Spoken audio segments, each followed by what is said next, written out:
માતા લક્ષ્મીજીને પ્રિય હોય છે આવી 10 આદતોવાળી મહિલાઓ. શું તમારી પત્નીમાં પણ છે આવી 10 આદતો? નમસ્કાર મિત્રો, આગમવાણી ચેનલમાં આપ બધાનું હાર્દિક સ્વાગત કરીએ છીએ. મિત્રો, માતા લક્ષ્મીને ધનની દેવી કહેવામાં આવે છે. જો તમે જીવનમાં પૈસાથી સંપન્ન રહેવા માંગો છો તો તમારી ઉપર માતા લક્ષ્મીના આશીર્વાદ હોવા ખૂબ જરૂરી છે. જો કે માતા લક્ષ્મી તે લોકોની મનોકામના પૂરી કરે છે જેમની અંદર અમુક ખાસ આદતો હોય છે. ખાસ કરી અને મહિલાઓની આ આદતો કે પછી નિયમોનું પાલન અવશ્ય કરવું જોઈએ. જે મહિલાઓ તેમને અપનાવે છે તેમની ઉપર માતા લક્ષ્મીની કૃપા દ્રષ્ટિ હંમેશા બનેલી રહે છે.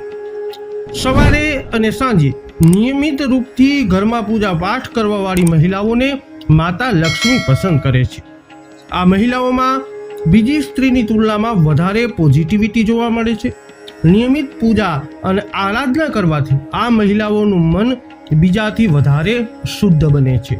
શુક્રવારના દિવસે માતા લક્ષ્મીના નામનું વ્રત રાખવાવાળી મહિલાઓની ઉપર માતા લક્ષ્મીના આશીર્વાદ હંમેશા રહે છે.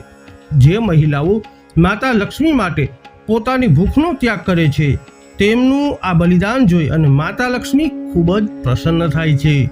ઘરની બાળ કન્યાને પ્રેમથી રાખવાવાળી મહિલાઓ. ઘરની બાળ કન્યાઓને પ્રેમથી રાખવાવાળી મહિલાઓથી પણ માતા લક્ષ્મી ખુશ રહે છે. કહેવાય છે કે બાળ કન્યા સ્વયં માતા લક્ષ્મીનું જ રૂપ હોય છે. તો તેવામાં જે મહિલાઓ પોતાના ઘરની નાની બાળકીઓને પ્રેમથી રાખે છે અને તેમને બોજ નથી સમજતી તો માતા લક્ષ્મી પ્રસન્ન થાય છે. શુક્રવારે માતાજીના નામનો ઘીનો દીવો કરવાથી પણ માતા લક્ષ્મી ખુશ થાય છે. એટલા માટે જે મહિલાઓ આ કામ કરે છે તેમને માતા લક્ષ્મીની મહિમા જોવાનો અવસર પ્રાપ્ત થાય છે અને તેમની દરેક મનોકામના અવશ્ય પૂરી થાય છે.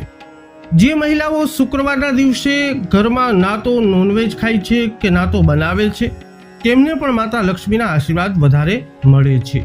શુક્રવારનો દિવસ માતા લક્ષ્મીનો દિવસ હોય છે. આ દિવસે બધાએ ઘરમાં અભક્ષ્ય ભોજન ન કરવું જોઈએ. માંસ વગેરેના ભોજનથી દૂર રહેવું જોઈએ. જો તમે તે ખાવો છો તો માતા લક્ષ્મી તમારા ઘરથી દૂર રહે છે.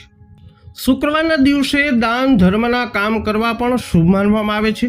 આવું કરવાવાળી મહિલાઓની ઉપર માતા લક્ષ્મી પોતાની કૃપા કરે છે. આ દાન ધન અન્ન પૈસા કે કપડાં સહિત કોઈ પણ વસ્તુઓનું હોઈ શકે છે. મોટા વડીલોનું સન્માન કરવાવાળી મહિલાઓ પણ માતા લક્ષ્મીને ખૂબ જ પ્રિય હોય છે. તેમનું આચરણ જોઈ અને માતા એટલી પ્રસન્ન થાય છે કે તેમને સારું સૌભાગ્ય કર્મ સ્વરૂપે આપે છે. ઘરના બધા જ લોકોની કેર કરવાવાળી અને ઘરની ઉન્નતિની રાહ જોવાવાળી મહિલાઓ પણ માતા લક્ષ્મીને પ્રિય હોય છે. એવી જગ્યાએ માતા પૈસાની કમી નથી થવા દેતા.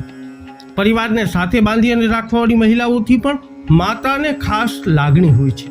જો કોઈ મહિલાઓ પરિવારમાં કડવાશ ઉત્પન્ન કરે છે તો માતા લક્ષ્મી તેના ઘર પર પોતાની કૃપા નથી વરસાવતા.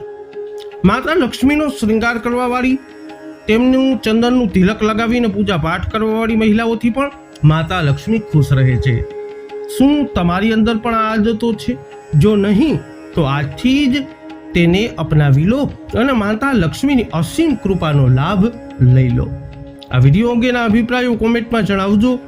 વિડીયોને લાઈક અને શેર કરી હજુ સુધી આપે અમારી ચેનલ સબસ્ક્રાઇબ નથી કરી તો અવશ્ય કરી લેજો. ફરી મળીશું નવા વિડીયોમાં.